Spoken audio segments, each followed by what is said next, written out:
নমস্কার, আশা করি সকলে ভালো আছেন। সুনন্দিতার রান্নাঘরে সকলকে স্বাগত। আজ চিংড়ি মাছ দিয়ে চিচিঙ্গার একটা রেসিপি শেয়ার করব, যেটা ভাতের সাথেও খাওয়া যায় আবার রুটির সাথেও খাওয়া যায়। এই চিচিঙ্গা চিংড়ি আমি কিভাবে রান্না করি সেই রেসিপি আপনাদের সঙ্গে শেয়ার করছি। আমি এই দুটো চিচিঙ্গা নিয়েছি।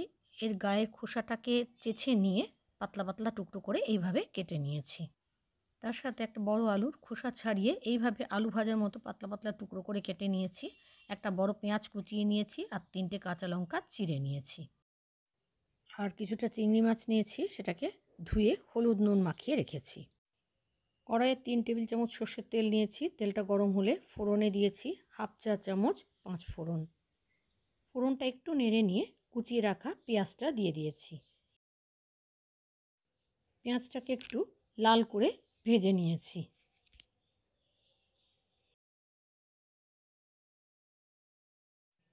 পেঁয়াজটা ভাজা হয়ে গেলে কুচিয়ে রাখা আলুটা দিয়ে দিলাম, তার সাথে চিড়ে রাখা কাঁচা লঙ্কাগুলো দিয়ে দিয়েছি। আন্দাজ মতো লবণ আর হলুদ গুঁড়ো দিয়ে আলুগুলোকে ভেজে নিয়েছি।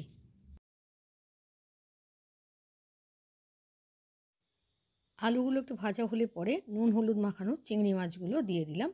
চিংড়ি মাছগুলোকে আলুর সাথে আমি ভেজে নিচ্ছি। চিংড়ি মাছগুলোকে তেলে আলাদা ভেজে নিয়েও রান্নাটা করা যাবে। চিংড়ি মাছ দেওয়ার পরে 1 মিনিট আমি ভেজে নিয়েছি। তারপর কেটে রাখা চিচিঙ্গাগুলো দিয়ে দিলাম।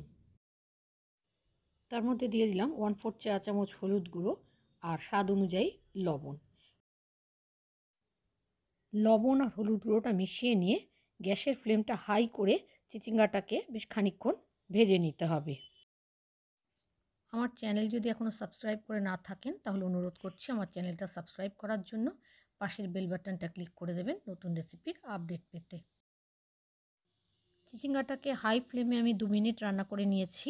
তারপর গ্যাসের আঁচটা মিডিয়াম করে কড়াইটা ঢাকা দিয়ে দিলাম, যাতে আলু চিচিঙ্গা ভালোভাবে সেদ্ধ হয়ে যায়। এই পর্যায়ে সামান্য জলও দিতে পারেন। কড়াইটা ঢাকা দিয়ে 10 মিনিট রান্না করে নিয়েছি। 10 মিনিট বাদে কড়াইয়ের ঢাকনাটা খুলে দেখে নিচ্ছি লবণটা ঠিক আছে কিনা। আমার মনে হচ্ছে লবণটা একটু দরকার, তার জন্য আমি আরও কিছুটা লবণ দিয়ে দিলাম।